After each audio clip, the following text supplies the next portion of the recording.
কয়েকদিন আগে খুব বড় বড় কথা বলছিলেন একজন বিচারপতির চেয়ারে বসে। এখন বুঝতে পারছি যে যতগুলো রায় ওই চেয়ারটাতে বসে দিয়েছেন তার আগে গোমূত্র দিয়ে মুখটাকে গার্গেল করে নিতেন।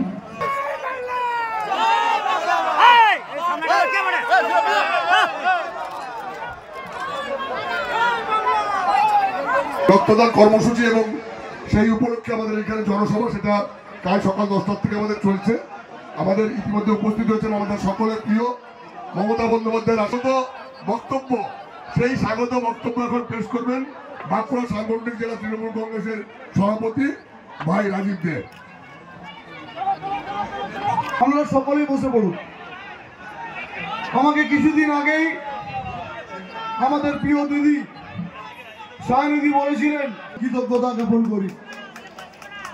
দিদিকে বলেছিলাম আমি একটু সঙ্গেও থাকবেন না, আমরা সকলেই বসে পড়ুন। আমাকে কিছুদিন আগেই আমাদের প্রিয় দিদি সায়নিধি বলেছিলেন, গার্গেল করে দিয়ে তারপর একটা একটা করে বাণী দিতেন, বিচারের বাণী, এবং তার জন্যই আজকে বিচারের বাণী নীরবে নিভৃতে কাঁদছে। ধিক্কার আছে। এরা মানুষকে বাঁচাবে? এতদিন আপনারা মানুষের বিচার করতেন, এবার মানুষ আপনার বিচার করবে। দেখুন সেই দিন দূর নয়।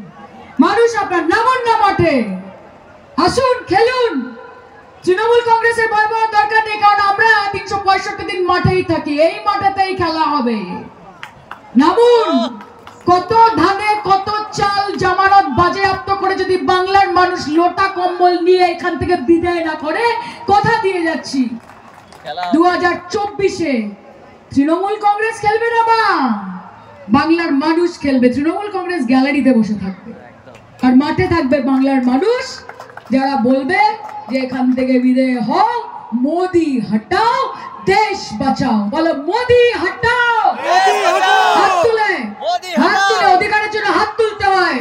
বলো মোদি হটাও, মোদি হটাও, মোদি হটাও।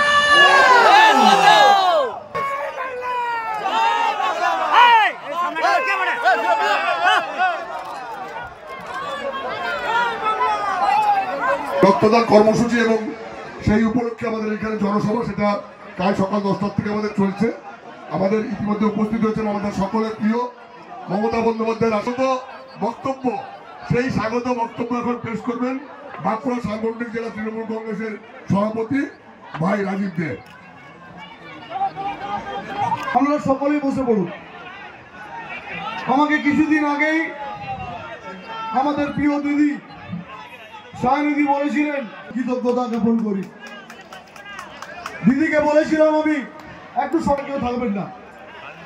বিচার ব্যবস্থার কলঙ্ক বলবো।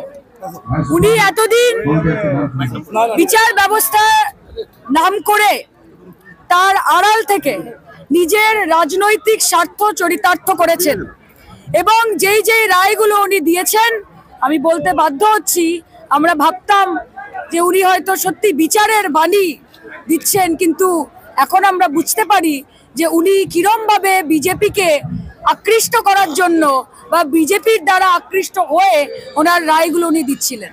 আমরা ধিক্কার জানাই। মানুষের বিচার ব্যবস্থার ওপর আস্থা উঠে গেল সম্পূর্ণভাবে।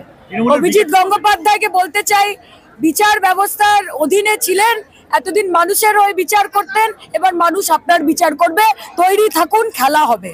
কয়েকদিন আগে খুব বড় বড় কথা বলছিলেন একজন বিচারপতির চেয়ারে বসে। এখন বুঝতে পারছি যে যতগুলো রায় ওই চেয়ারটাতে বসে দিয়েছেন তার আগে গোমূত্র দিয়ে মুখটাকে গার্গেল করে নিতেন।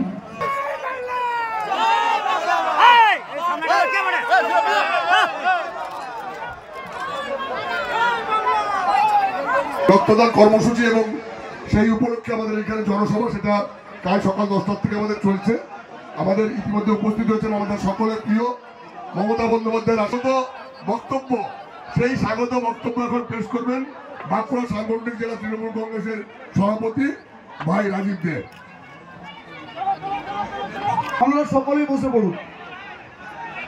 আমাকে কিছুদিন আগেই আমাদের প্রিয় দিদি সায়নিধি বলেছিলেন, কৃতজ্ঞতা জ্ঞাপন করি। দিদিকে বলেছিলাম আমি একটু সঙ্গেও থাকবেন না, আমরা সকলেই বসে পড়ুন। আমাকে কিছুদিন আগেই আমাদের প্রিয় দিদি সায়নিধি বলেছিলেন, গার্গেল করে দিয়ে তারপর একটা একটা করে বাণী দিতেন, বিচারের বাণী, এবং তার জন্যই আজকে বিচারের বাণী নীরবে নিভৃতে কাঁদছে। ধিক্কার আছে। এরা মানুষকে বাঁচাবে? এতদিন আপনারা মানুষের বিচার করতেন, এবার মানুষ আপনার বিচার করবে। দেখুন সেই দিন দূর নয়। মানুষ আপনার নামন না মাঠে, আসুন খেলুন। তৃণমূল কংগ্রেসের ভয় পাওয়ার দরকার নেই, কারণ আমরা 365 দিন মাঠেই থাকি, এই মাঠেতেই খেলা হবে। নামুন।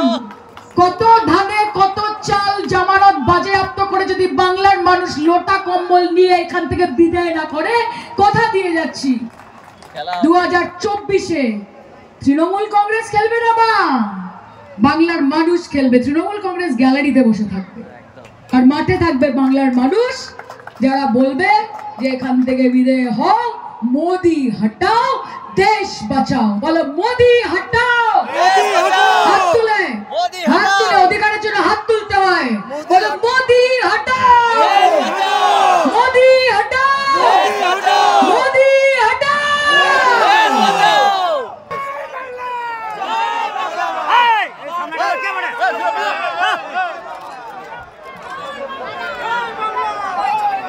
রক্তদান কর্মসূচি এবং সেই উপলক্ষে আমাদের এখানে জনসভা, সেটা কাল সকাল 10টার থেকে আমাদের চলছে।